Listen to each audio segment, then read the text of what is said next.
B. I'm here. I'm live. It is 6:43 because I forgot two things I was supposed to put up here, but I'm on. I was supposed to come on exactly 6:30. My bad. It is Wednesday, June 7th. It is a cloudy day over here in the Bronx because if I don't know if you guys watch the weather, the news. There was a fire in Canada, crazy wildfire, and all that smoke, all those fumes have traveled downward, hitting the east here, and continuing to drive down eastward and down. So a lot of folks here have been getting these fumes, man. It does smell like barbecue, like really crazy barbecue out here. But no sun, even though it's supposed to be partially sunny, even when the sun come out, it don't help. Ain't nothing going on outside. It's just pure clouds and crazy.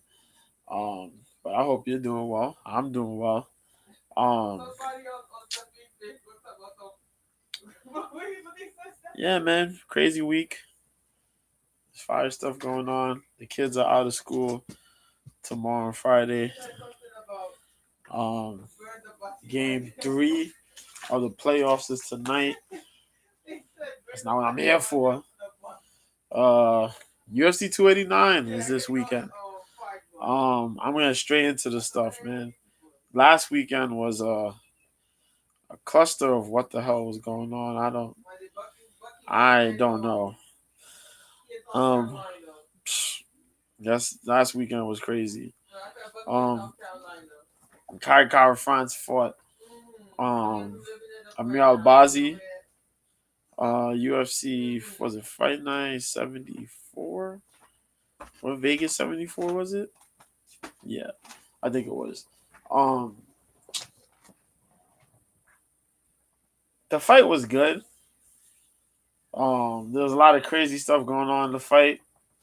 I thought Kai Kara France kind of won, but then when you look at how things equate, the criteria of judging, who was more efficient with their striking, even though Kai Kara France threw a lot more to land, and he landed a lot more, is how efficient are you with the striking? And it looked like Amir Albazi did enough. They gave Albazi the win. Big upset victory there, man. Kai Kara France being the number 3 guy in the division. Albazi being the number 7. Now he's gonna move up. He done moved up already. I think right now he'd probably be at 5. 5 or 4. Kind of crazy, but it is what it is. Good win by him. He did a lot of good control. Kai Kara France did kind of use his thumbs though, trying to grab on the gloves, and he did do some cage grabbing, some fence grabbing to avoid the takedowns. So can't really quite say, uh, like, damn, you know, it sucks. It's a hard loss to take, man, but you gotta eat your L's, man. Alex Caceres got a decision win against Daniel Pineda. That was a good fight. It was kind of like a one round apiece going into the third. Caceres had the first round. Pineda took the second round. He had a lot of control, man. There was a lot of control coming from Pineda. I was quite surprised about that. But Caceres got himself back together. Some good striking exchanges between the two throughout the fight. But I think the grappling made the difference in trying to get out, scrambling, um, again, avoiding some bad positions. Uh, Good fight, though. Really good fight between the two. I think they got fight of the night. To me, that was fight of the night. I think they got fight of the night. Good, damn good fight, man. Um, Jim Miller for the late replacement Jesse Butler, because he was supposed to face Ludovic Klein, and that did not happen. So he ended up fighting this dude by the name of Jesse Butler. Butler came in and in a matter of 23 seconds Jesse Butler got his lights cut, lights out, man. Con Ed came, cut his electricity because Jim Miller, Jesus Christ, Jim Miller landed a nasty hook. Tried to throw the right miss because Butler already dropped, and then he knocked him out cold. Like he was already knocked out, but he landed that uppercut for good measure. The ref didn't stop, and dude was laid out cold, man. That was a brutal knockout. I don't know if Butler coming back, but damn. Um, Tim Elliott and Victor Altamirano had a good bout. Elliott just pretty much had good wrestling. He was the better wrestler of the two. Altamirano did try to pressure up, tried to use the striking, and he did get a good amount of that in the second. He did fight off some of the takedown attempts. He batted up Tim. Tim just had the dog in him, man. More experience. He has a crazy pressure style. Cardio is pretty damn solid, and he worked that. He got the good takedown, man. Kept that up. Got the win, unanimous decision. Karine Silva versus Katlyn Souza. Um, a minute 45 within 2 minutes. Um, Katlyn kind of had a good showing for what it was. Karine is a beast though. That jujitsu is crazy. And yo, she pulled off the first ever Z lock. Um, it's like something like a heel hook meets a knee bar. But the leg was shaped in a Z. She busted that out, and busted up Karine's knee. That knee is destroyed. You see Karine, Kenan Souza's IG, I think it is, in social media. She was in a full leg cast. She got that mechanized type cast going on. She's gonna be out probably for the rest of the year. Um, hope speedy recovery. We got to see more from her, but the matchup was kind of a bad matchup. I felt from the jump, but um, regardless of what, good fight though for what it was. Good one for Karine. Karine is building up to be a beast. She's pretty big for the division. She got some good striking, but that jujitsu could prove to be problems for anybody. We had Elisa de Zaleski dos Santos fight Abu Bakar Nurmagomedov, split decision. Nurmagomedov was using the wrestling, of course, the Dagestanis, the Russians, the Sambo. Um, Zaleski was more better the striker. Zaleski did good defending the takedown. He defended the takedown. He landed some really good strikes on Abu Bakr. Abu Bakr actually improved his striking quite a bit. Um, his striking wasn't bad. Um, he just kind of got outstruck in some situations.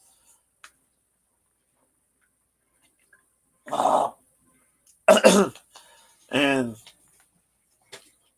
Zaleski just did good. It's been a layoff for Zaleski because of the whole. He was out for a while because he failed the drug test. They said it was taking supplements. He was 2 years out, came back, did his thing. Good win, split decision, but still quality win. Quality win. Um, Daniel Santos beat Johnny Munoz Jr. Unanimous decision. Um, I don't know. That was just one way traffic, man. I don't know what else to tell you. Johnny Munoz Jr. is a tough guy. Tough guy. Has really good jiu-jitsu. His striking's improved. Santos is just a murderer. And I mentioned that last episode here that Santos comes from that old school shooter box. He comes from shooter box. Shooter box where Charles Oliveira, those guys are at.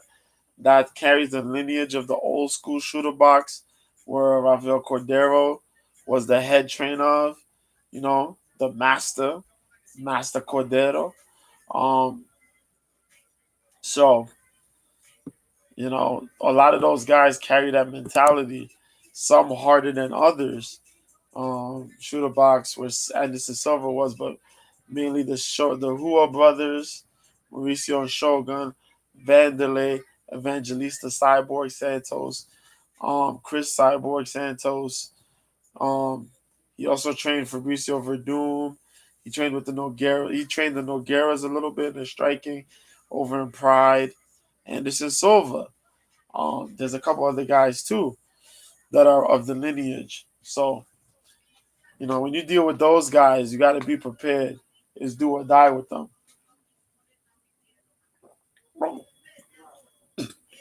Sorry, I have to do that too because my voice was fading last weekend, and it's kind of getting crazy this weekend.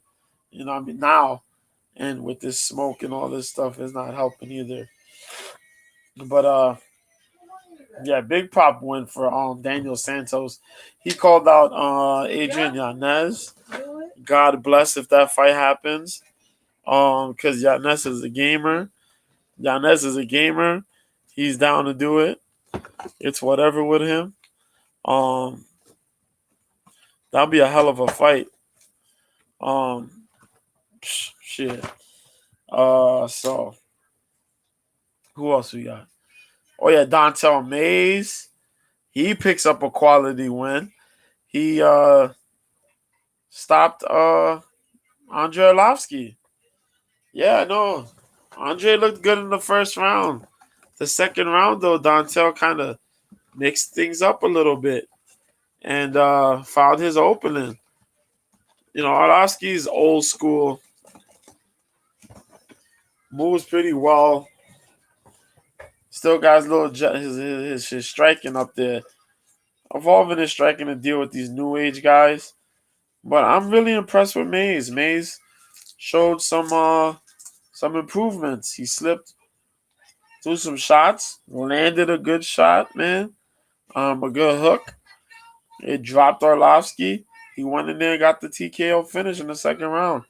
I thought Arlovsky was gonna go through him decision style, but it didn't work out that way. Instead, Arlovsky got beat. Arlovsky's up in age. He's been in the UFC, in and out the UFC for a while. You gotta remember, he was in the UFC. He got released. He came back, and he's been there for Jesus Christ. Just think about it. Bigfoot. He fought Bigfoot. Roy Nelson was in there. The Nogueras were there. He was still there. Those guys either retired, left. He's still there. Um, I still think he got it in him. But Mays, I hope Mays takes this win and builds from it because outside of the 10 heavyweights, like what the hell's going on in that division? I can't even say the 10, probably like 7 or 8. Then you're like, where the fuck is the rest of this division at? So hopefully he could build up. He's skilled. He's a young guy too. He's like in his early 30s. So you know what I mean? Get shit done. Stop fighting like a goofball. Don't let your IQ fly out the window.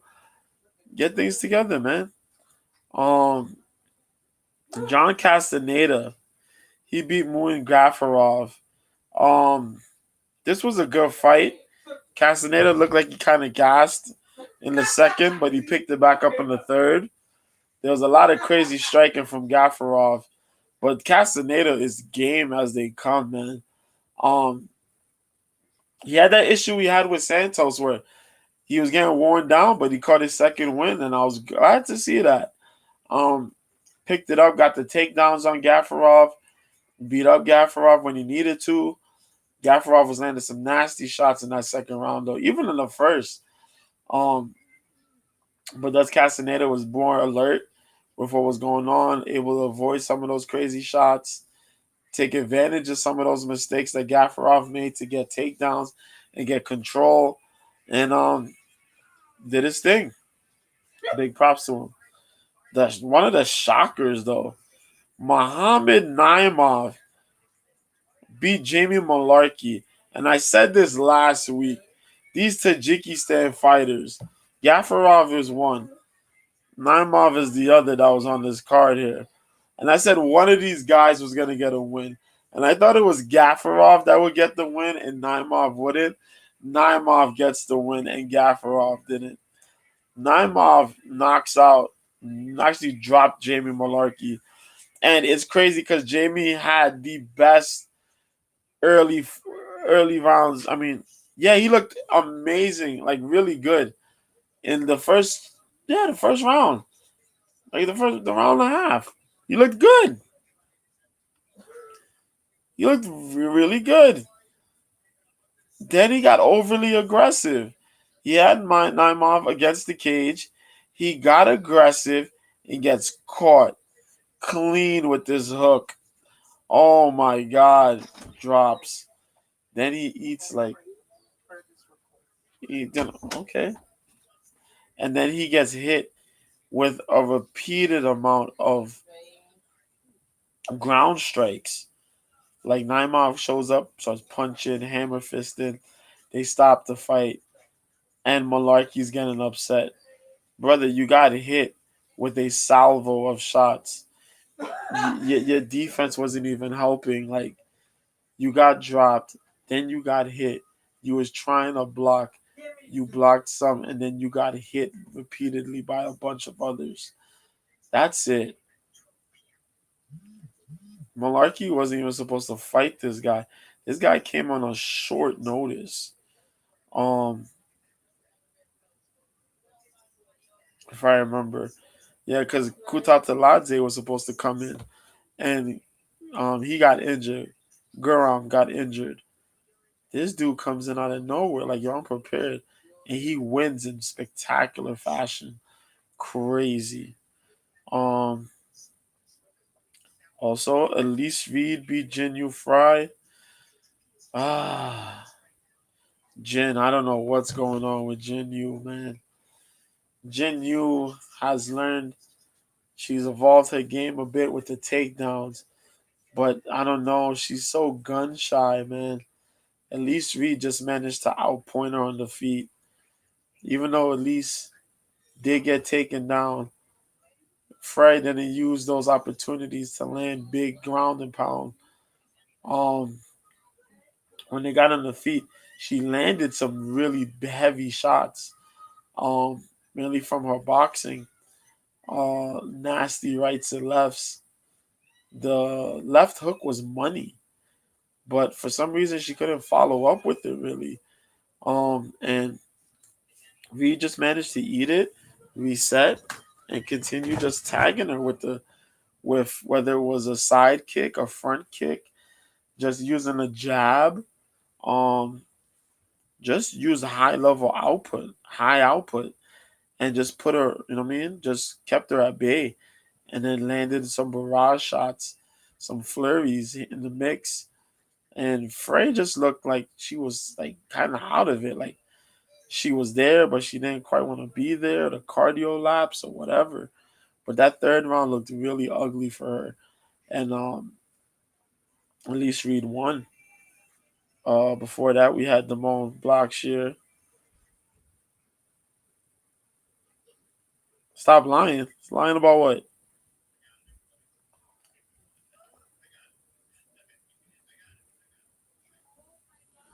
Yeah, what are you talking about? But yeah, Elise Reed won. Like Fry, I don't know, man. I like Fry. I wanted Fry to win. But she nah. Reed beat her, man. Reed beat her up. She tagged her. She tagged on her bad, man. Frey was starting to curl up a little bit. I hate it. I know how you doing. We had Damone Blackshear before that though. This was like Damone Blackshear. He got a one against Luan Lacerda, and I'm happy for that one because he got a finish. He got the TKO finish. How you doing, brother?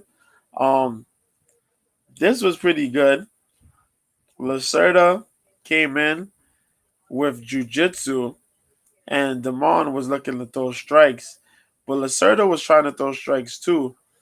but he was forced to throw the strikes because the jiu-jitsu wasn't working. Um, Damon defended some takedowns. Lacerda kept trying to strike. Um, Blackshear striking is improved. We got to see a lot more of Damon striking here. Uh, and I don't know what was wrong with Lacerda, but Lacerda kept trying to. It's good, man. It's good. We got this crazy smoke going on over here because there was a fire that happened in Canada, and all that smoke is coming down here to New York and a lot of the states on the east side, um, on the east coast. So this is crazy.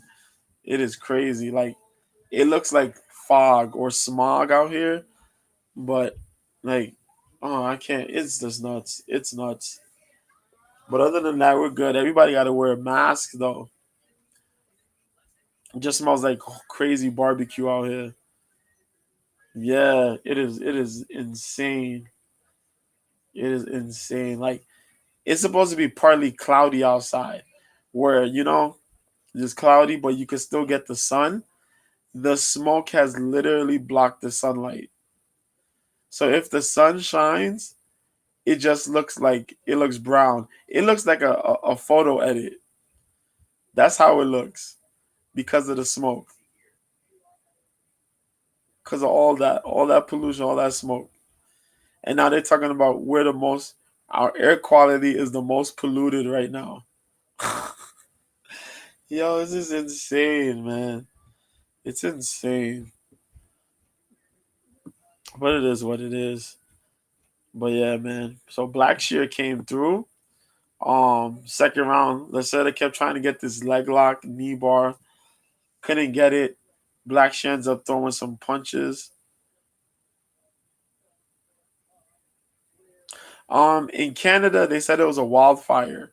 So I looked at it. Yeah, it's a wildfire that happened in Canada, up in Canada, which is kind of crazy because that's something that don't really happen in Canada. A wildfire is something you don't really hear about in Canada. You hear about that in like California, but Canada, crazy. So people in Canada are now suspicious about it. Like, what's really happening here? How we get a wildfire? Because Canada operates different. They don't allow things like that. Things like that you hear here in the States. Things like that don't really happen in Canada. So for that to happen, that's a big red flag. So people are looking into it. We'll probably hear more about it. But man, it's nuts. So yeah, Blackshear got that TKO after he landed those ground strikes on Lacerda because Lacerda overcommitted to the leg lock. And then in the opening bout, Felipe Lins beat Maxim Grishin. I kind of picked Lins here. I was happy. Lins did what he had to do. Lins was a little bit more the aggressor here. Um, a lot of clinching. He did some good clinch work. Grishin was trying to clinch and throw, but Lins really used his reach and landed some really good shots. He had a bit of a 2-inch reach advantage, which is kind of crazy because he was a shorter guy. But he landed really good shots on Grishin, man. Took away Grishin's jab, kind of. Um, exactly. That's what I thought. That's what I thought. That's why they're looking into it. The citizens are questioning it over there. There's people questioning it. Like, yo, that's the last place I'm thinking wildfire. So they're gonna look into it, man. But yeah. So Lens won. That happened. Um, good stuff. Good stuff. Uh,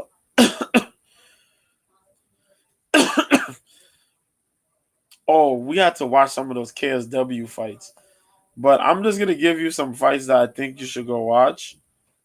Um, do watch the main event, Mamed Khalidov versus Scott Askham. Khalidov won in round 3. Um, uh, kick to ground strikes. It was insane. The finish was crazy. And Arthur Spilka beat Mariusz Pudzianowski. Yes, the guy who fought Tyson. Not Tyson Fury, Deontay Wilder. The guy who got knocked out cold by Deontay Wilder.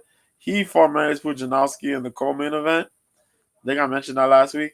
But yeah, he stopped Pudzianowski in the second round. Paul Paulak beat Thomas Romanowski. Round 5 of 5 for the middleweight title. You also want to check. What's the joint? Yeah, the Krzysztof Glowacki versus Patrick Tolkazowski. There you go, Tolkazowski.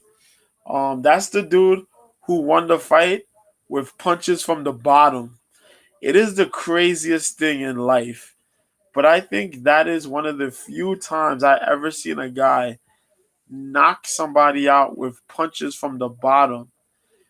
You have to understand how calm you have to be in a position and how much strength and precision that you have to knock somebody out with a hook from the bottom.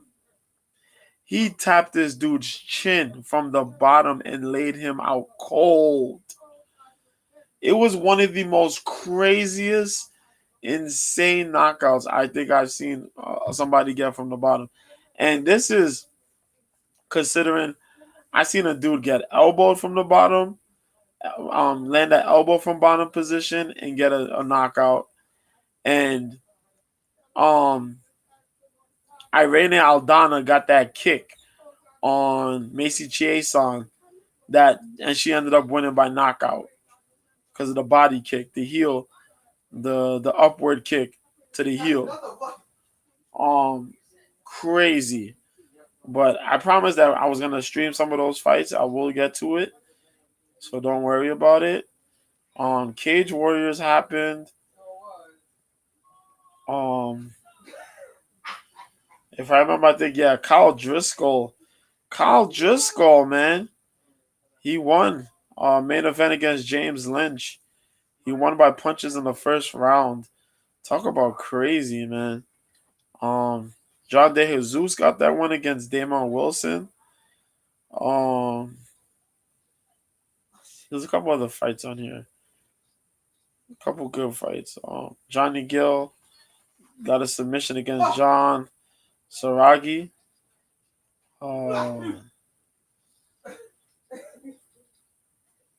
Teddy Adlington Stringer. That's kind of like a low level. He beat Brian Shell. So this guy Stringer got his first pro win, and he beat a guy who hasn't had a win but 3 pro losses. Now he has 4 pro losses. That is insane.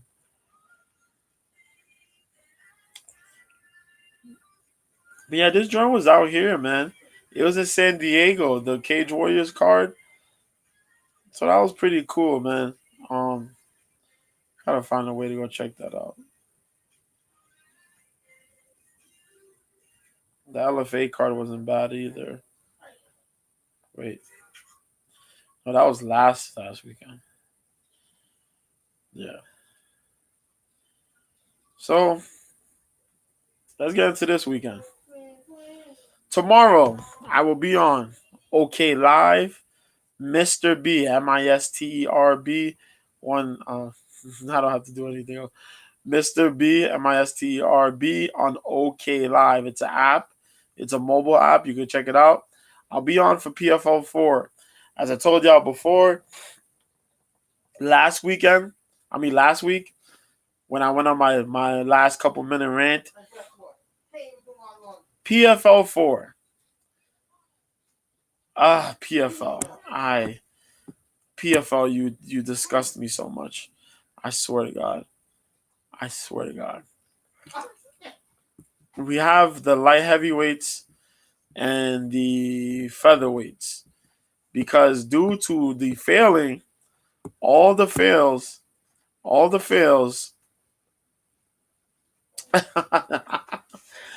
due to the failing of um a lot of the drug test fails. You got 10 failed fighters. I talked about it last week. Um, homeboy that was supposed to fight Brendan Loughnane had to be actually no. Dude that was supposed to fight Marlon Moraes got pulled. No. Hold on, let me say that right. No, no, my fault. Is the dude that was supposed to be who was supposed to fight Habulayev. He failed the drug test. Christoph Jocko failed the drug test. Rob Wilkinson failed the drug test. Will Fleury failed the drug test. Santos and Fakhreddin, they both failed. They were supposed to face each other and they both failed. So that's crazy. Um, this card's gonna start at 6:30 tomorrow. That's cool. So we got Alexei Pragand, who's 2-0, fighting Akeem Bashir, who's 3-1. Abby Montez, who's 3-2 out of Mexico, fights Brandy Hester. I never seen Brandy Hester, but I like Abby Montez. She a cutie. I see her social media.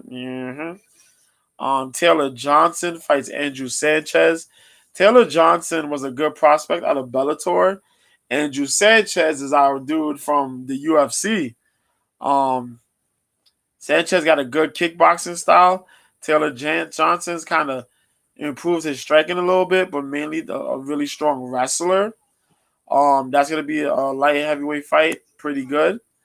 Tim Karen, who's 13-5, will fight Impa Kasanganai. Kasanganai, man, looked good in his last fight. Tim Karen, y'all guys know Kasanganai. He was on the UFC for a little bit. Um, Tim Karen, I've seen this guy. Oh man, he was in Bellator a couple years ago, if I remember correctly. Um, and he was also a guy who fought Jordan Williams. He fought Jordan Williams at 185. Um, he's good. He's pretty good. I think it's an even level fight here between the two. Kasang and I has been in leveling. Yeah, the Rob failed. I'm telling you, Rob Wilkinson failed. That is horrible. Like, bro, you went from fighting Izzy as Izzy's first fight in the UFC, did all that, made this huge comeback, beat a list of big names in the PFL to win $1 million. First fight you're gonna fail. That's fucking crazy. Oh man, this life is nuts. But yeah, we also got Chris Wade versus Ryoji Kudo at 145. Kudo, Kudo got to figure it out, man. Ryoji has some KO power, but he just hasn't found his footing in this in the PFL. Like outside of this organization, good. He was also in one. He was on one a couple years ago. He was in Shudo. He was all over the East. But since coming over here, man, bro, Loughnane beat him. He beat Flores. He knocked out Flores. But then lost to Bubba Jenkins, lost to Movlek Habulayev. And damn well no, he's going to fight Chris Wade. And we all know Chris Wade has improved his wrestling and he's gotten sharper with his striking. Come on, man. Wade. What did Wade win? Yeah, Wade.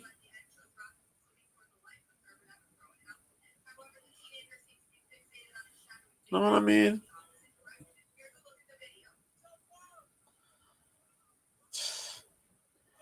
Crazy, man.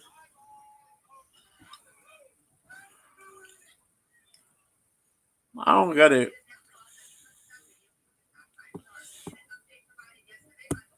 Wade do his best. You know, ah, Wade's gonna go out there, strike with this dude, wrestle this dude, beat him up. I picture Wade probably getting a win by finish. Um, Ty Flores. I'm glad Ty gets to stay on the card though. Ty didn't deserve this. Two of the opponents Ty was supposed to fight on this card both failed. Jotko and Wilkinson. Crazy. If I was them, I'm giving Ty Flores his pay and bonus pay. Because how two of your opponents fail a drug test? That's crazy. He'll be fighting Dan Spawn. Flores is pretty good mixed skill.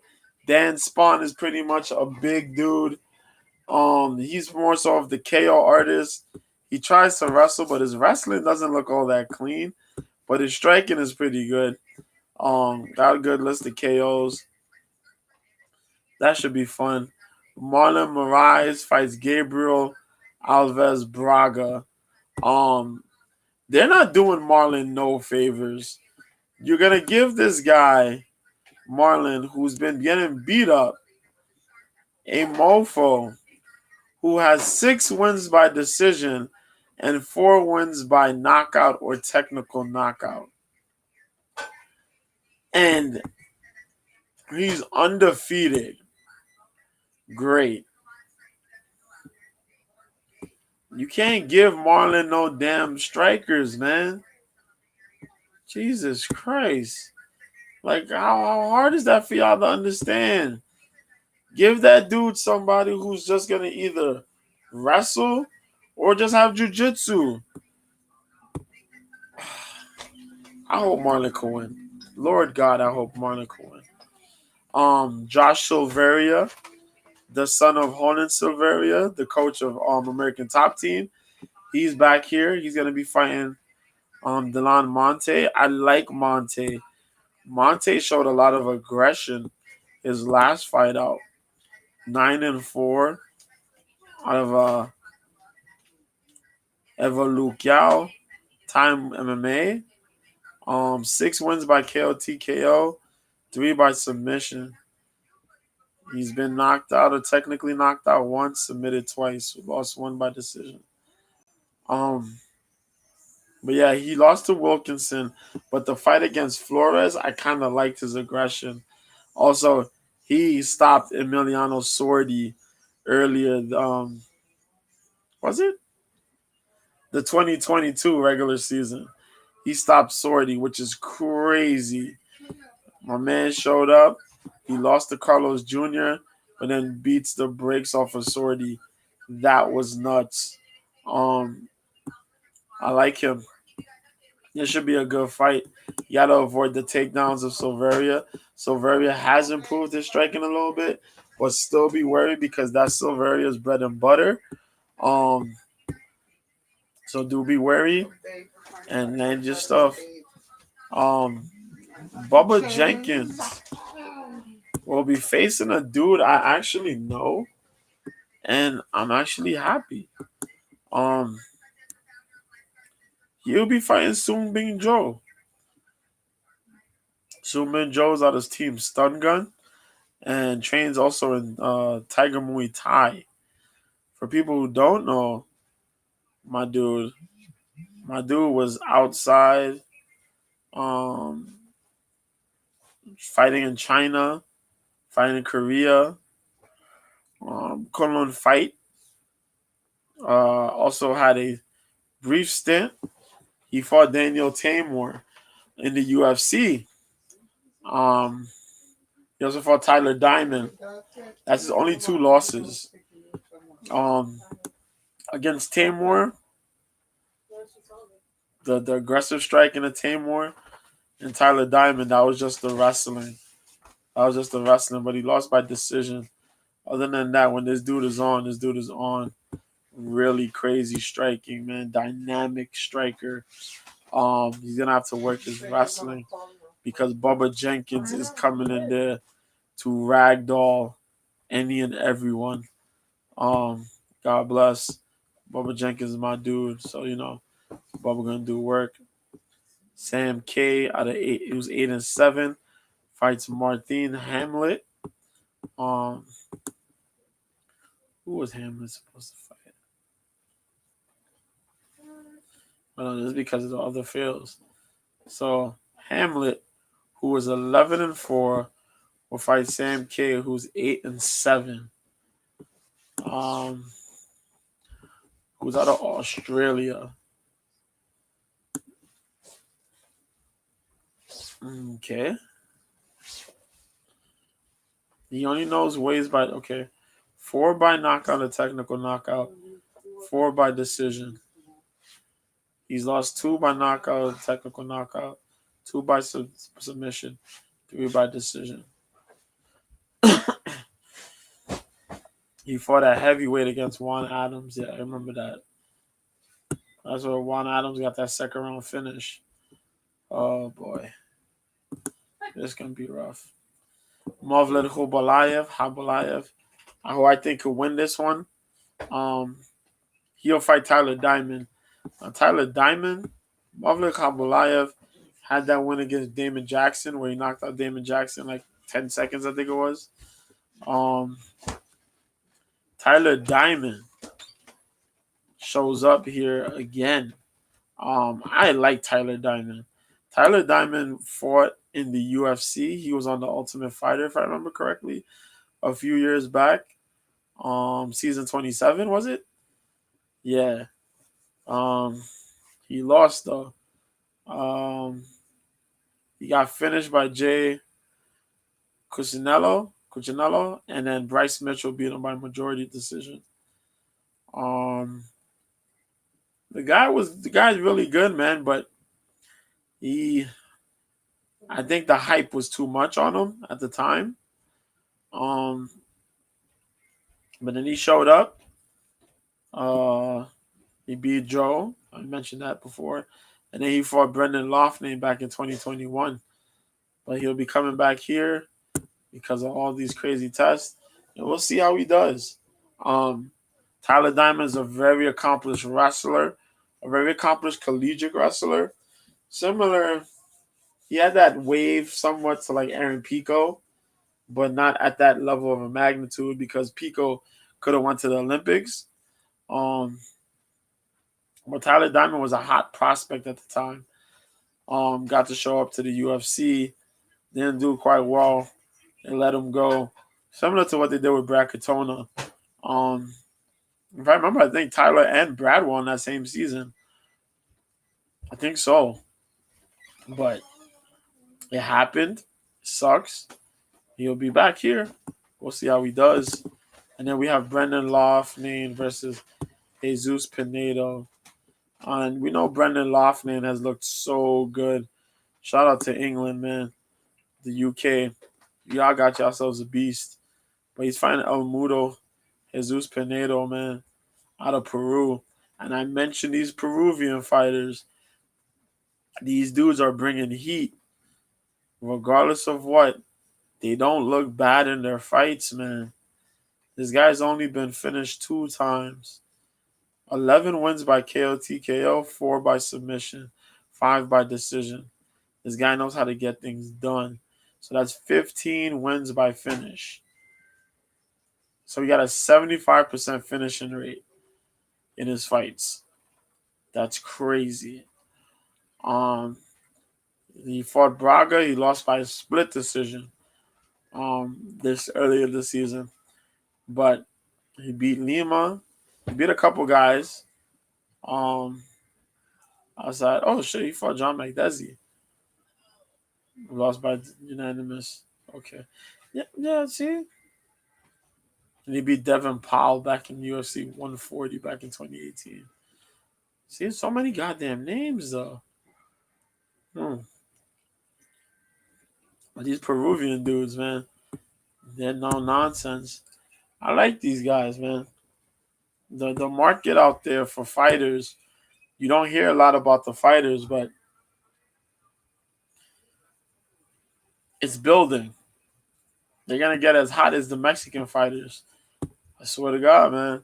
You got to get hot. It's going to be crazy and wild. But that's it, man. 6:30. Eastern. That's 3:30 Pacific. The prelim will start then, so about like 9 o'clock. I'll say 9:30. Let's say between 9 and 10 o'clock. The main card will be. But I'll be out here. We'll be watching that. That'll be pretty good. Um, let's see what else is here. Oh yeah, we gotta talk about one. So one will have their Friday morning fights, the kickboxing joints. I love those a lot. Really good stuff. But we have night fights. As one fight night 11 will take place, right? Yes. Region Ursel versus Dmitry Menshikov for the one. Was it lightweight? Yeah, one lightweight. They say welterweight. I think it's the lightweight title. Um,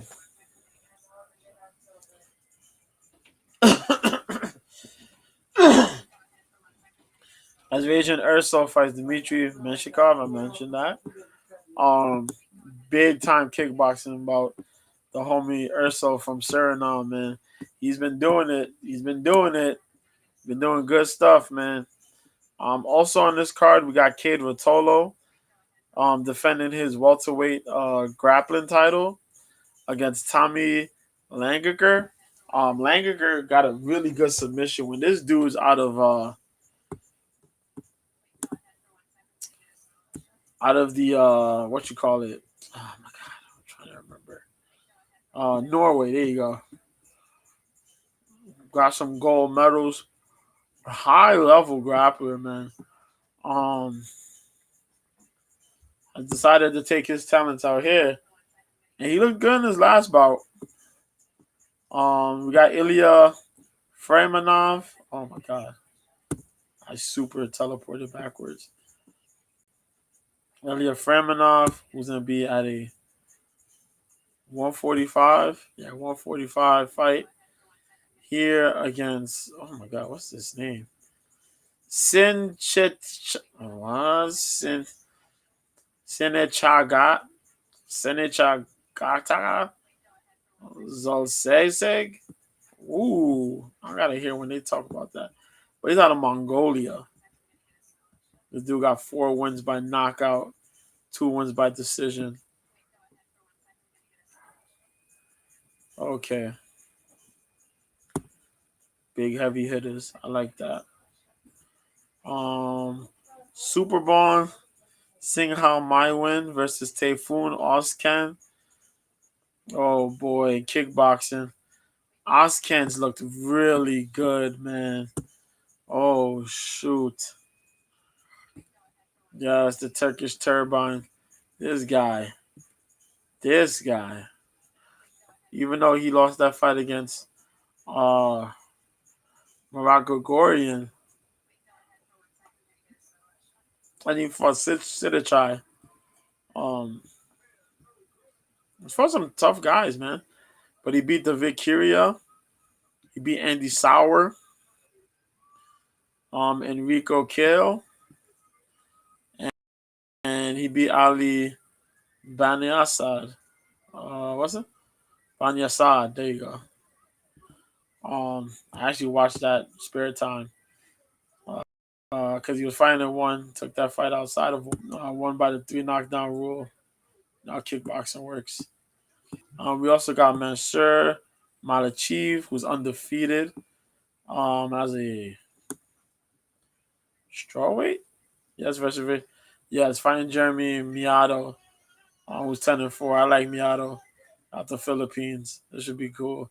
Holskin's fighting Arian Sadikovic. Our boy out the Netherlands, Nicky Holskin. This should be pretty cool, man. Montenegro. We'll see how this fight holds up. But the legend, man, the legend Nicky Holskin fighting. Artem Belika versus Juan Il Quan at 135 should be dope. Martin Micheletto. Okay, out of Aosta. versus Amber Kitchen out of England. I like Amber. Amber cool. Yang Hu versus Sung Hoon Woo. That's at 125. And Rad Opachich versus Guto Innocente kicking off the prelims. Well, the main card. It'll be the early portion of that card. But Guto Innocente versus Opachich is going to be crazy. Yo, those are heavy hitters. But damn, that's going to be a good fight night card. I will be on tomorrow, on Friday, to watch that for sure. We got boxing. We got boxing too. Jamie Mungia first fights Sergey Derevyanchenko. Derevyanchenko is 14-4, man. Kind of going through this a weird series of events. Cause like he lost to Triple G, he lost to Jamal Charlo, he lost to Carlos Adames, but he beat Joshua Conley. And they decide to put him against the 41-0 Jamie or Jaime, as they say, Latins, Jaime Munguia. Wow. My boy is undefeated and he's tearing through people. I don't. It's bad, and I think the young man is gonna go out there. The young man's gonna do his thing. Should be pretty fun. Fun though. This should probably be another notch in the belt. You know, he chose. We'll see what happens. Shane Mosley Jr. is boxing too at middleweight. That should be fun. We got Mariano Juarez fighting Mayeli Flores. Flores is 9-1. Juarez is 55-12-4. But Juarez, hello, Mariana. Ooh, you up in age, girl, but damn. Sure you Mexican? Jesus. Latin ladies, man. Yeah, get you off your high horse. Lord.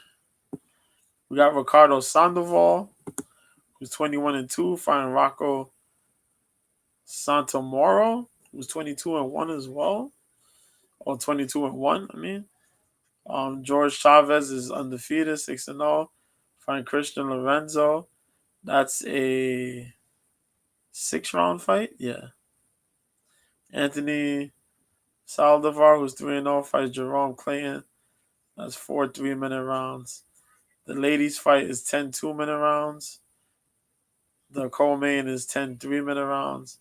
And the main event is 12 3-minute rounds. And then we got Josh Taylor, man. Josh Taylor versus Teofimo Lopez. Oh, my God.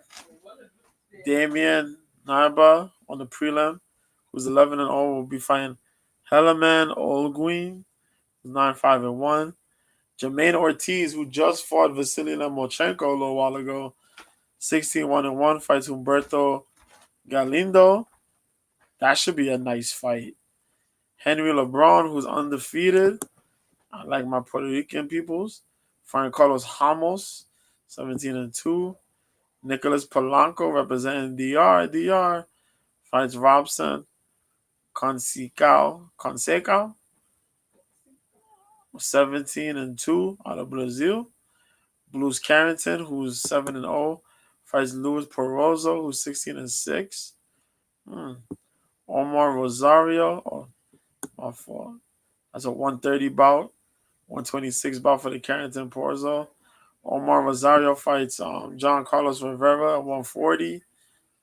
Xander Zayas, who is becoming a really interesting name to watch here at super welterweight. is to be fighting Ronald Cruz, who's 18-2. But Xander Zayas is getting up in there, man. Young Zayas. Oh, man. Zayas got a crazy ability, man. Boy, oh, boy. That right hand of his is something vicious. I like him a lot. He's only 20. He's going to get better. But we're going to see how he does here against, more polished guy. And a dude by the name of Ronald Cruz. Now, young man Diablo. Diablo Pero. 31 years old, man. Um,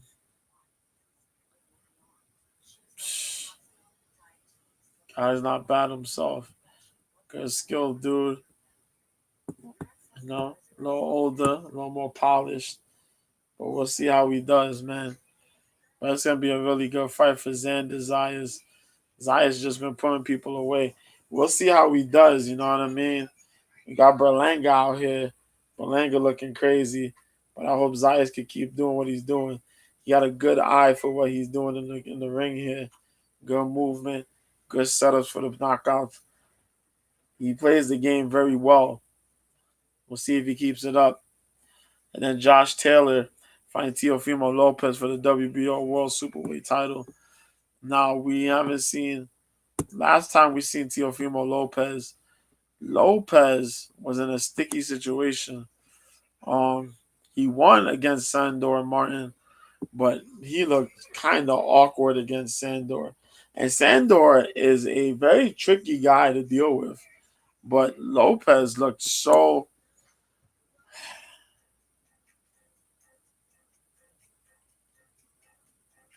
He looked confused. Considering the fact that he beat Pedro Campo before that, you know, beating Sandor, he looked very confused. Did I win? Did I really win? Remember we had that whole situation.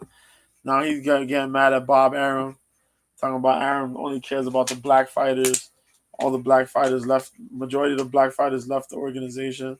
They left the promotion. I mean, so I was like, "What the hell are you talking about, sir?" He getting upset. He getting his bridges. He wants to complain about things. No, bro, it's you. Stop it. He's going up against Josh Taylor, and young Josh Taylor, who's undefeated, man. Taylor's looking like a little menace his damn self. I love his style. He's willing to get in there and mix it up with people regardless of what. He brings it. He brings it so heavy, man. And he knows how to dig and get these wins. Also, this is one of the few guys who beat Regis Prograis. So you got to think about that. He beat O'Hara Davies. He beat Winston Campos, Victor Postol, and Postol. Remember, who was it that actually fought Postol? Wasn't it Terrence Crawford who fought Victor Postol at one point? Beat Victor Postol for like 12 rounds. A very good fight too.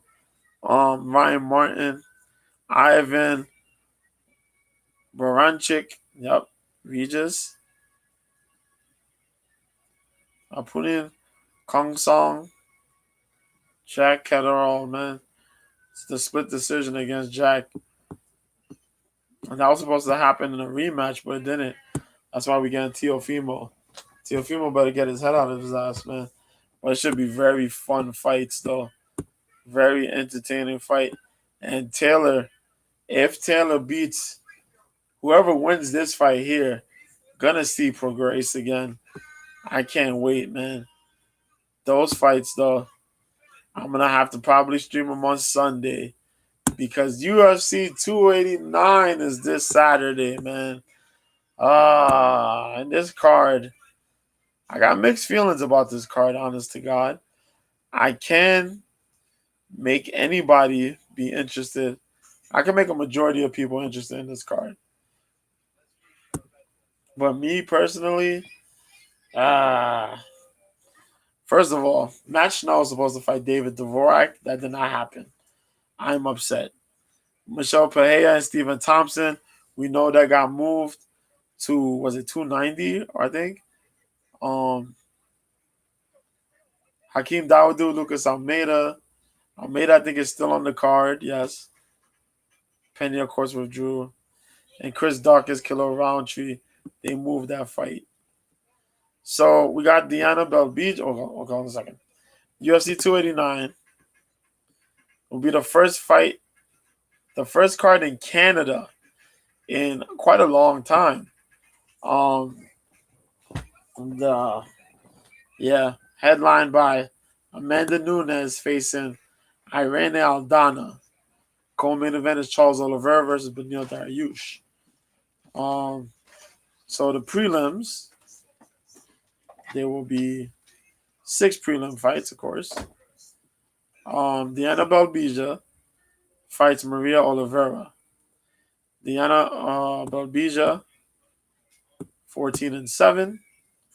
Um, the Warrior Princess. I thought Belbija got cut. I swear to God, I thought she did. 26 years old, 5'7", out of Romania. The girl is a kickboxer, really good skills. She trains in Canada, so that's why they'll be cheering for her. She's an aggressive fighter, so I guess that's why they put this matchup. Plus, she's representing Canada because she's training out of Canada. Um, 6 wins by KO TKO, 4 wins by submission, 4 by decision. She's lost only by submission and decision. She's going through a skid. She's been 1-3 in her last 4 fights. Only beating Hannah Goldie. She lost to Gloria DePaula, which hurts my soul. Liana Jojua, she lost to as well. And she lost to Molly McCann. Gloria DePaula and Liana Jojua are both not in the UFC anymore, which is crazy to think you lost to 2 people who are no longer in the UFC. What the hell is going on here? But good kickboxing skills, aggressive style. I like it. Same thing happens here with Maria Oliveira, who's 13-6. She has a crazy long reach. She's really pretty though. Both of them are pretty. Spider Girl, 26, 5'6", 69-inch reach. Piranha Valetudo. If I remember, I think she's training with is it Androgenum? I think it's Androgenum. But 7 wins by KO TKO, 1 by submission, 5 by decision.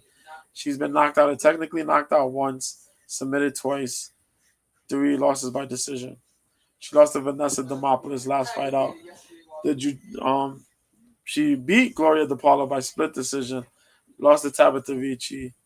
Other than outside, she had a good run.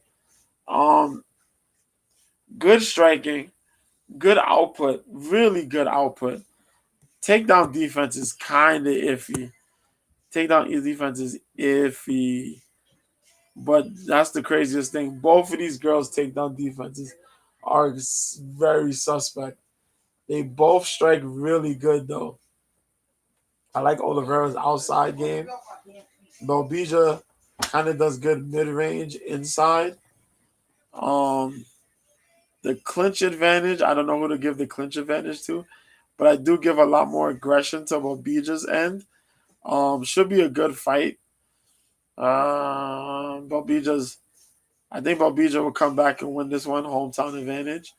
I'll give it to her. Next fight here, David Dvorak versus Steve Ursig. Ursig's out of Australia. He's 9-1. Astro Boy is his name. Oh boy, Astro Boy. I'm thinking about this because what's that girl? Alex Chambers. Her name was Astro Girl. Oh boy.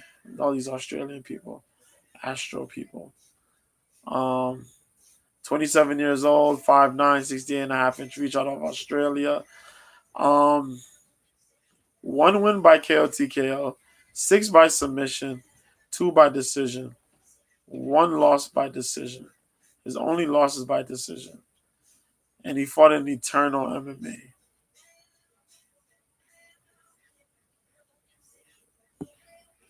Eternal MMA.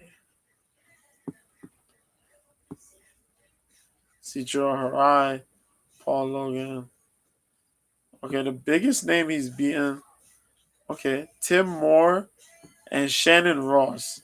Now, Shannon Ross, y'all know, he fought twice for the UFC. He fought on the Contender Series, and then National gave him a fight on a pay-per-view card. Um, Both cards he got finished. No, he got beat up, I think, the first one.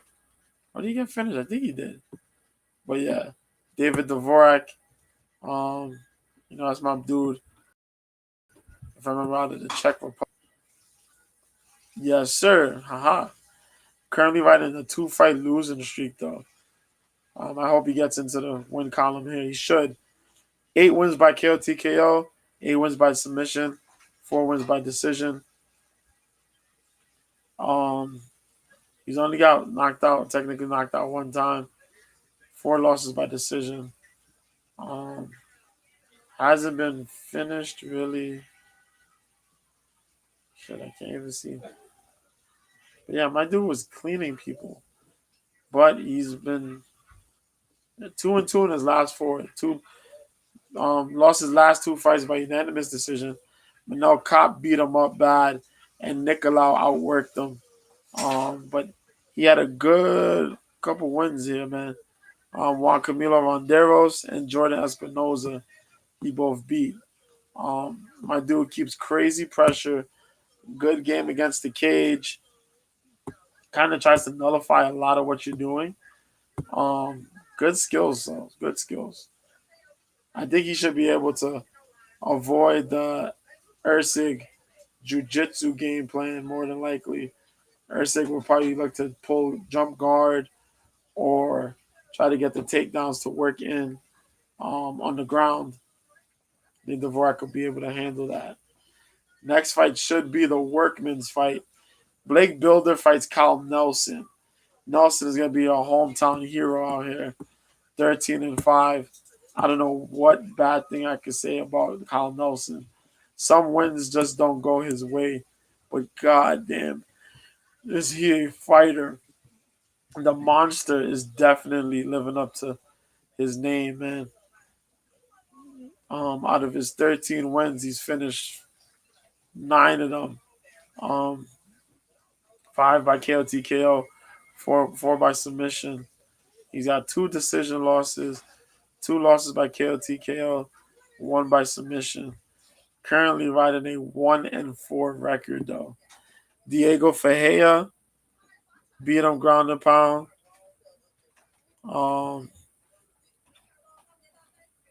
That was when he was fighting lightweight.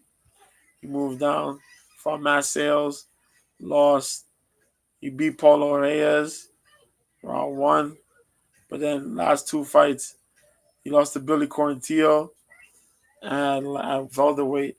Went back to lightweight to fight Jai Herbert. Had a good showing in that fight against Herbert, but did lose. I kind of thought Nelson had won that fight. They gave it to Herbert. London, it is what it is. Good fight though. But Nelson brings in a hard-nosed style, right in your face, 24/7. Brings the kickboxing, brings the pressure level. He's going up against a guy who does the same thing. Our dude that came from last season's Contender Series, Blake Builder, El Animal, man. 8-0-1, 32 years old, 5'8" with the 68.5-inch reach.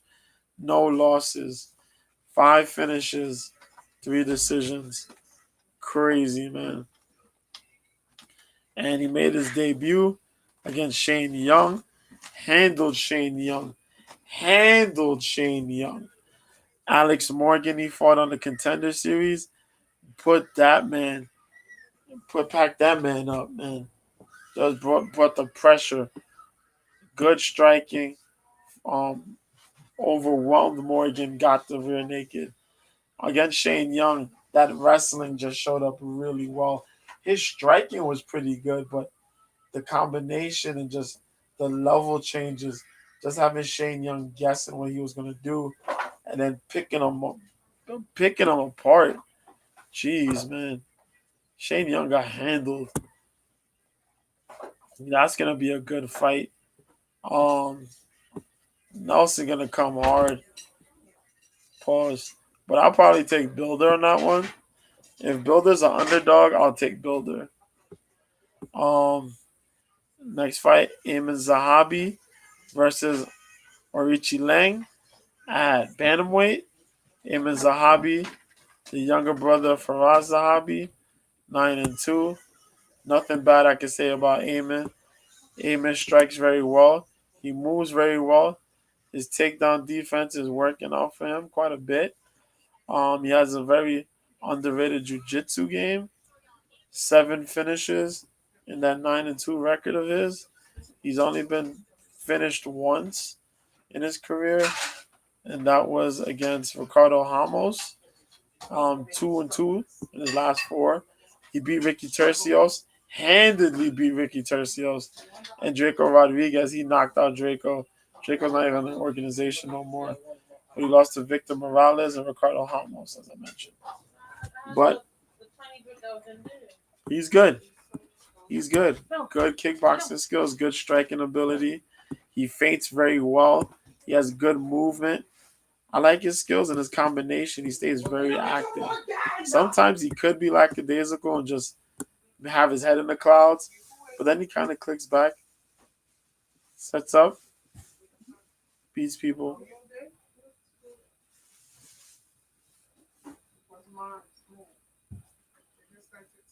Richie Lang, 9 wins by KO TKO, 15 wins by 24-9. Okay.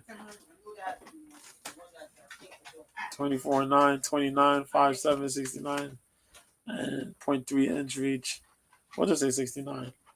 Out of Mongolia, 9 wins by KO TKO, 15 wins by decision. He only lost by decision and 2 losses by submission. 2-2 in his last 4. He beat Jay Perrin, unanimous decision. Poor Jay. And Cameron Else, he kind of finished Cameron Else. That was crazy. Cody Durden, he got worked. Jeff Molina, he got worked. Both of them used really heavy-duty wrestling to take out Richie Lang. If you can't get the wrestling going, you're going to get blasted into pieces. This is a good striking match. It's going to come down to who got the counter strikes. Whose counter strike is going to be better? Who's striking and counter strike is going to be better? I think Richie Lang's going to be good. Zahabi got the hometown crowd. I'll take Zahabi on this one. He'll probably change. But next one, Jasmine Jasudavicius versus Miranda Maverick. Jasmine Jasudavicius. There you go. Miranda Maverick. Hold on a second. I gotta do something because we gotta go and find rankings real quick. Gotta do rankings.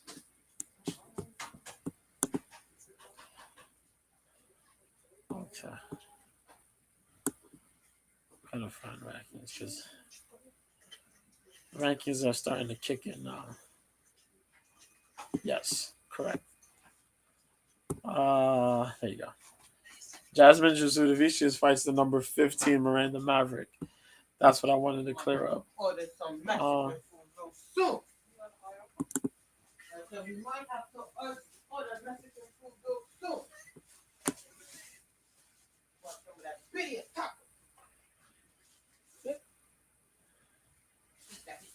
Can you say that again? Can you say that again? No. Can you say that again? Can you say that but with a Mexican accent?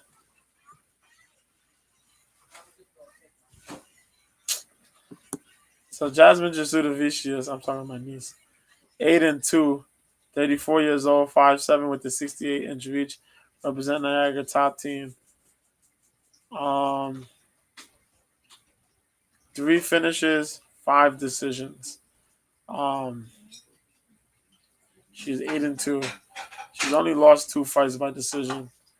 Um, Last win, she beat Gabriela Fernandez, unanimous decision.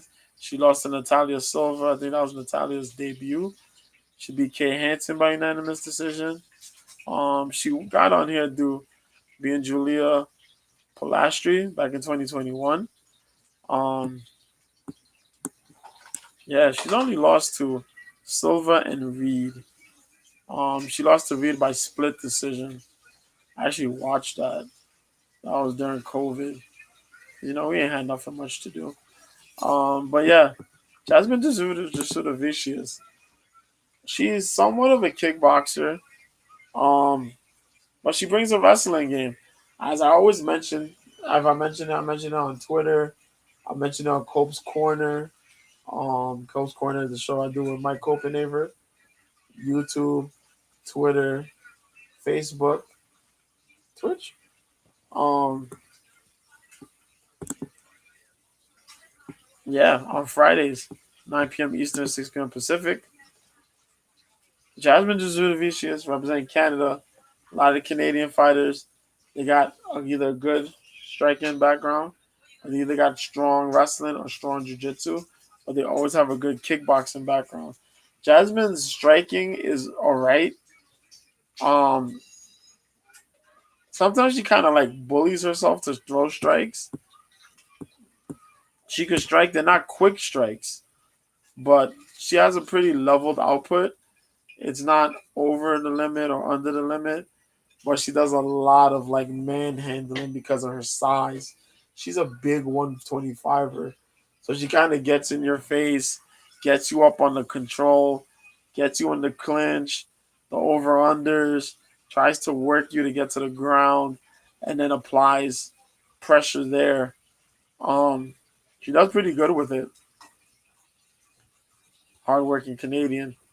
Problem is, you're going up against Fear, the Miranda Maverick.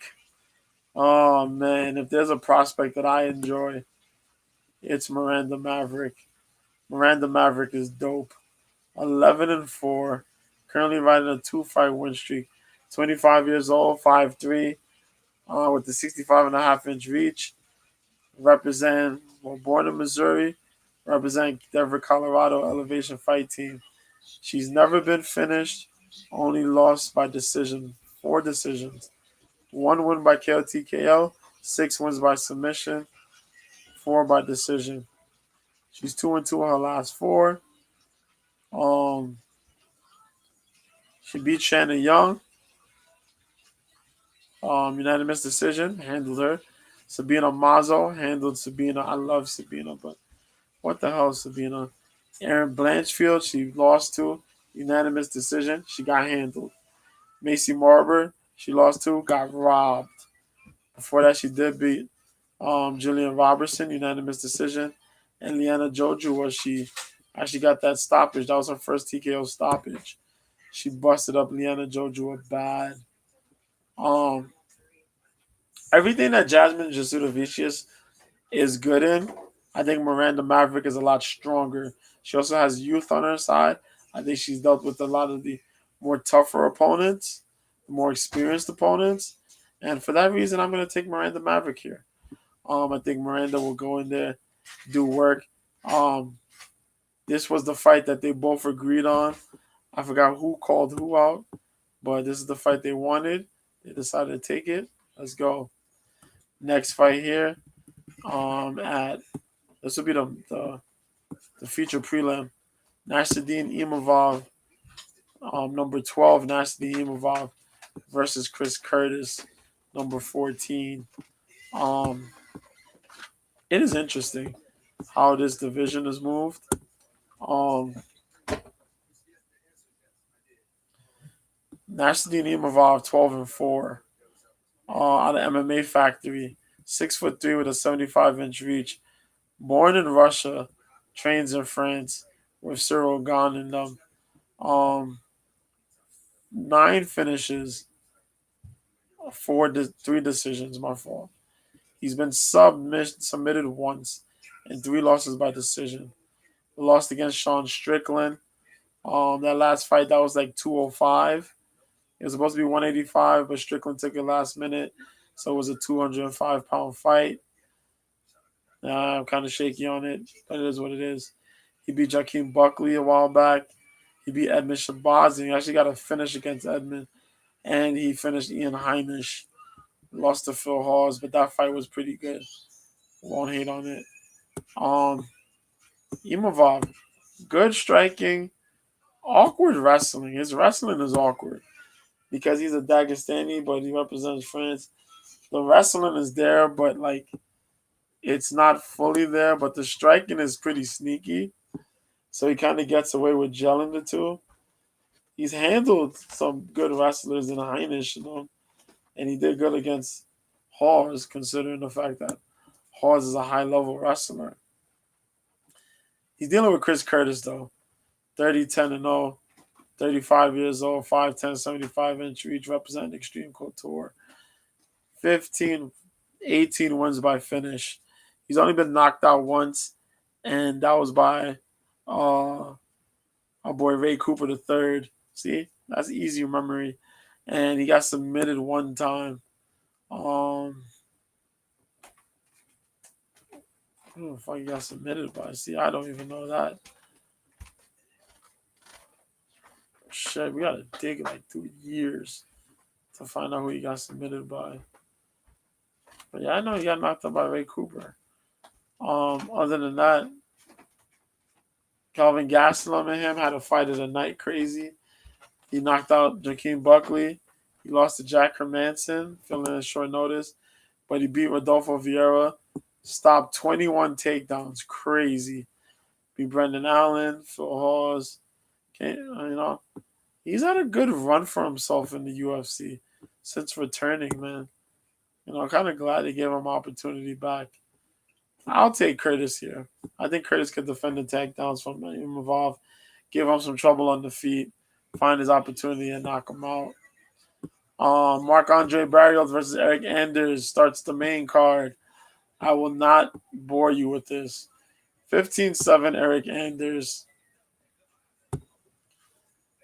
15-6 Marc-Andre Barrios. Both of these dudes have been in this division for quite a while. Barrios, I think, has the better cardio over Eric Anders. Eric Anders has a lot of horsepower entering the first round and a half. The longer this fight drags on, the better it is for Barrios.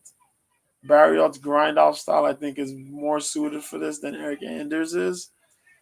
I think I would take Barrios, not even because Barrios is a hometown hero, but just because of the style. Stylistically, I think Barrios can make Anders work, break his gas tank, get a win. That's all I got to say about that. Got to avoid some big power shots from Anders, though. Next fight should be a crazy one. Dan Ige. Freaking Dan Ige, man. Dan Ige, number 13, faces Nate Landwehr. Oh, God. Nate Landwehr, Nate the Train, man. Golly. You want to talk about crazy bad, man. That's Nate Landwehr. 17-4. Former M1 Global Champion. 35, 5'9", 70.5-inch reach. Representing a 3-fight win streak currently. Freaking 10 finishes, 7 decisions. This guy's for real. And he beat Austin Lingo. Submitted Lingo. Beat David Onama in a banger. And finished Ludovic Klein in a comeback win. Lost to Arosa. Beat Darren Elkins before that. Lost to Burns. So it's been crazy to see how this dude's managed to change up. Heart beyond heart. But his gas tank is pretty damn strong. His skills are pretty good. He's willing to bang. He's got a really good chin. Going up against 50K Dan Ige, man. Another representative of Extreme Couture.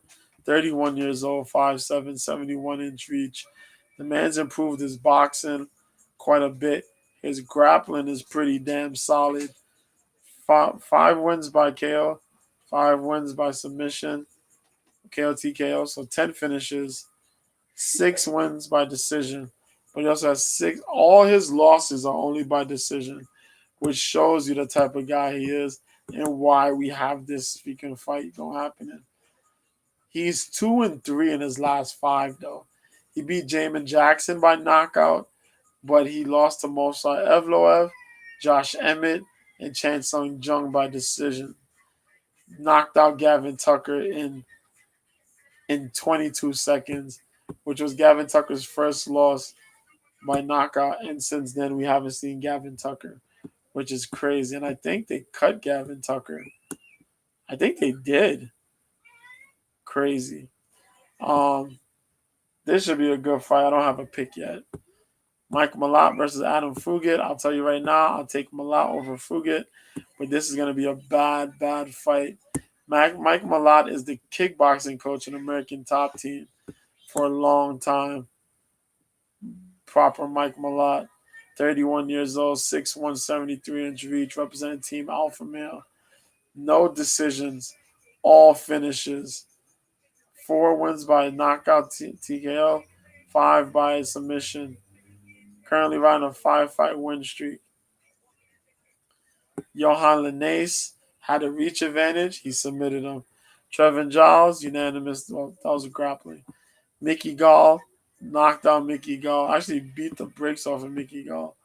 And Shimon Smotrisky, he annihilated that dude. Solomon Renfro, he also beat Renfro. He beat Renfro. Renfro was supposed to be touted to come to the UFC. We still waiting on Renfro. 9-3 is Adam Fugit. And Fugit is not to be trifled with. 5-3. 8 wins by finish. He's only been technically knocked out and knocked out twice. One loss by decision. But 1 win by decision. Yusaku Kinoshita, he beat. Got them elbows. Michael Morales, he lost to. Came in. Round 3 fight. Hell of a fight, though. Solomon Renfro, I just mentioned that. Finished him in round 1. Where he grappled a little bit. Devin Brock. Kylan Hill. Fought some good guys, man. Fugit's a big body for 170. He's a big body, but he got really good skills. Got good heart, man. His submission game is the game that you got to be very careful with, though. Why is this fight on the main card, though? I have no idea. Somebody's on crack. I'll take him a lot. Next fight here is the co-main event. As we have number 1, Charles Oliveira, the number 1 contender versus number 4 ranked Beneil Dariush. A similarity in styles, but a contrast in styles. If Beneil gets this win, Beneil will get a title shot. If Charles wins, Charles right where he needs to be. 33-9-0 is Charles Oliveira, our former UFC undisputed lightweight champion. Man, Du Bronx, 33 years old, 5'10", 74-inch reach, representing that shooter box. 9 wins by KO TKO, but 21 by submission. He's one of the submission leaders, man. But equally in submissions and technical knockout losses, he's 4-4, so 8. No, that's the 8 right there. Lost to Islam Makhachev by arm triangle in round 2 last year. But he beat Justin Gaethje, Justin Poirier. Let's go to when he last lost. Paul Felder. That was back in 2017. He beat Clay Guida, Christos Giagos, Jim Miller, and David Tamor by submission. Nick Lentz, he technically knocked out. Jared Gordon, he knocked out cold. Kevin Lee submission. That was the day before everything got shut down. Actually, yeah, that Saturday. I came out from the hospital that Saturday back in 2020. I was really, really sick. Tony Ferguson, he beat Ferguson. He fought Chandler, beat Chandler. Finished him a punch with strikes. Dustin Poirier, Justin Gaethje submitted, but Islam had the remedy for him, man. The guy's improved, and while he's improved, same thing happened with Beneil Dariush, man. I like Dariush. Dariush is such a good fighter. Very, very focused, very methodical in his style. Thinks ahead. 34 years old, representing Iran, but he's a devout Christian. King's MMA, 5 wins by, how to say it, 13 wins by finish. He's been knocked out 3 times, submitted 1 time. Never lost by decision, 9 wins by decision. 8 by submission, 5 by knockout, a technical knockout. Last time he lost was against Alexander Hernandez. Since then, he beat Moises. He submitted Drew Dober. He submitted Frank Camacho. Knocked out Jakar Close. Knocked out Scott Holtzman. Split decision win against Diego Ferreira. Beat Tony Ferguson. And handled Matthias Gamrot, which many people were not expecting, but Jesus, not at that magnitude. Man, this is going to be a really good fight. I want to see how their striking goes, if the scrambles are going to be working. Has Charles Oliveira closed up those holes in his striking, being too linear, just staying on the line, on the headline. Uh, you know, you got to get your head off the center line there to start throwing these strikes and move a little laterally. Don't move. Don't keep yourself body in one motion, moving back in one motion. You got to be lateral, get your shit together, footwork and stuff like that.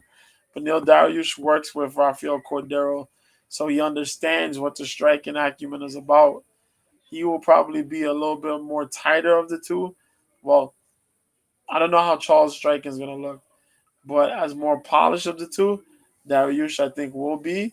The jiu-jitsu though is gonna be crazy. You can't play on the ground like that. But I look forward to the fight.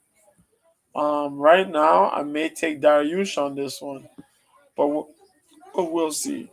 And then the main event, Amanda Nunes versus Irene Aldana. Aldana just got her belt back after beating Juliana Pena. Second daughter's on the way. The Lioness 22-5, man. 13 wins by KO, technical knockout, 4 wins by submission, 5 by decision. But she's lost 2 by KO, technical knockout, and lost 2 by submission. And off my head, she lost to Alexis Davis and Kat Zingano by technical knockout. I can actually tell you right now. Yep.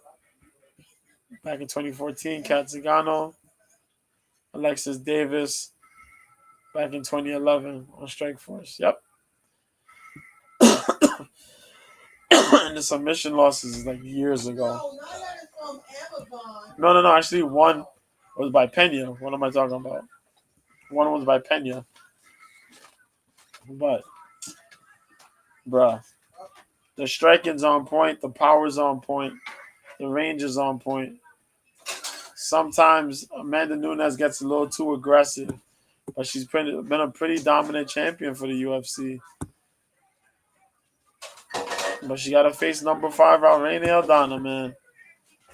And Aldana, representing that Lobos gym. The UFC been high on this girl for years. Since she splashed on Invicta, they've loved that girl, man. 14-6. Dana White, Sean Shelby. They seen magic. Joe Silva. They seen magic in this girl. 35 years old, 5'9", 16.5-inch reach. Representing that Lobo gym, man. 3 wins by finish. She's been technically knocked out twice. Um, 3 wins by decision, 4 losses by decision. She has not been finished since the Tanya Evinger fight back in 2015. She fought Evinger for the bantamweight title, and then before that, she got finished by Larissa Pacheco in Jungle Fight. Crazy, ain't it? In that 2 year span, but she's managed to rattle off some good wins. She got that big, crazy win against Macy Chiasson with the up kick to the liver. She put away Yana Santos, formerly Yana Kunitskaya. She had the crazy fight with Holly Holm. What the hell was that? She fought Ketlin Vieira, knocked out Ketlin Vieira, and that's where all the woes for Ketlin came through. After that knockout, Ketlin just been Vanessa Mello. She beat Vanessa Mello, lost to Raquel, beat a couple people here, lost to some people there. But right now, Donna, her boxing is pretty damn good. Her striking is pretty good. The way she uses her range, that's gonna be the thing.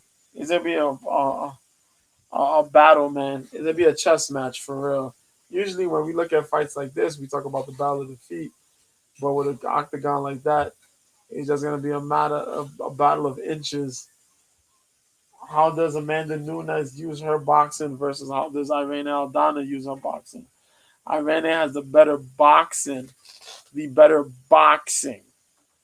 But as far as the MMA game goes overall, Amanda Nunes is the more MMA oriented fighter, I feel. She has a stronger skill set. Irene has shown in the past that she kind of is susceptible to the takedown. She's susceptible to control on the ground. She can pull out a submission, but we also know that even though Nunes is dominant, her gas tank is an issue. If Aldana can make her work, that's gonna be Aldana's game plan. She has to make Nunes work every round, find her opening, and put her to rest. This is gonna be a really great fight, an amazing bout. I'm so looking forward to this. Even though the card overall, there's some sketchy fights. There's some good fights on the prelims, but those 2 fights, um, that Eric Anders, Marc Andre Barrios, that fight shouldn't be there. And Mike Malott, Adam Fuga could have opened the main card, but even then, that fight shouldn't have been there. I think Miranda Maverick should have gotten a main card spot. Even if you didn't want to give Miranda Maverick a main card spot, you could have gave Chris Curtis, Nasruddin Imavov that spot. Yeah, you could have done that. But I get it. I get it. You want to open the card up with the Canadian. Fair enough. But yeah, man. So that's all that's going on. Anyway, I'm your boy B, and I'm going to be out of here. I'm going to be streaming tomorrow on OK Live. Check that out. The boxing we'll probably have for Sunday.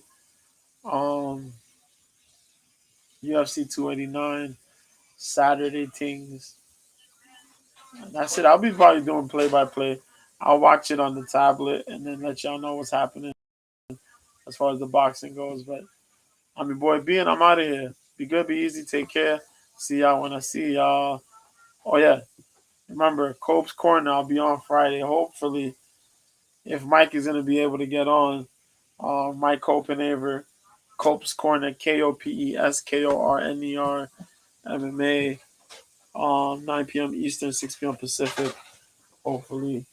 And tomorrow I'll be on 6:30 p.m. Eastern, 3:30 p.m. Pacific with the PFL card. That's it? I'm done? Okay, I'm done. Be good, be easy, take care. Night night. As far as other things go, Tyson Fury, I don't know what the hell you're doing with your life. Handle yourself, handle your things. Will I get on Sunday? No, I got to stream Sunday. So you might see another one of these on Monday before I get on again on Wednesday. But that's it. I'm out. Good. Be good. Be easy. Take care. Peace. Oh, and catch me on Twitter. Oh, and catch me on Twitter. New Year, same B at Mr. B 1986.